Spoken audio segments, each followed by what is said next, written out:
Който е отишъл в ти карава. Ти ще ти там се ставаш.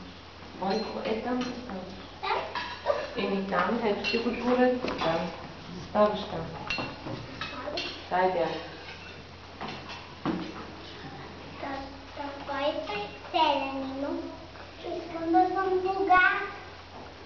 Добре, ще ти разкрия една тайна. Слезни долу в подземието на кралството ми и ще намериш едно езеро, което плува златна патица. Вземи я и ще си богат.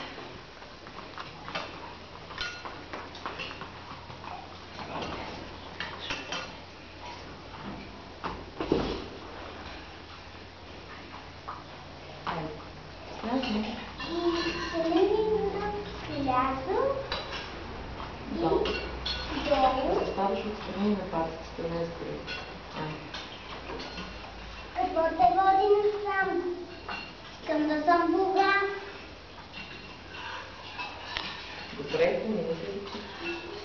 И после се случило вълшебство.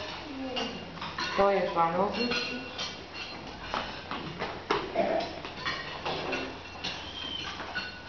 Заповядай Евстахия. И казвай му сега, казвам, че ти винаги ще бъдеш. Не давам на никой от нея, от парите. Защото само за тебе си. И ще бъдеш винаги готова. Ще бъдеш винаги богат. Добре. И после селянина купувал си дрехи, пантофи, ходил на църкви, на театъри, на балове.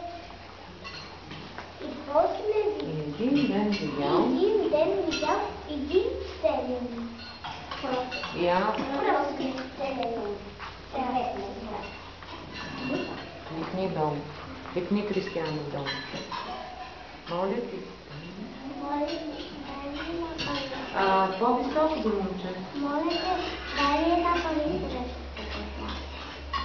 Селянинът се чудил какво да прави и решил да му подари една паричка. И в този миг Зоя се е появила феята и наруши обещанието. От този ден нататък ще бъде същия селянин. може да съм беден. Може да съм беден, но имам чисто и златно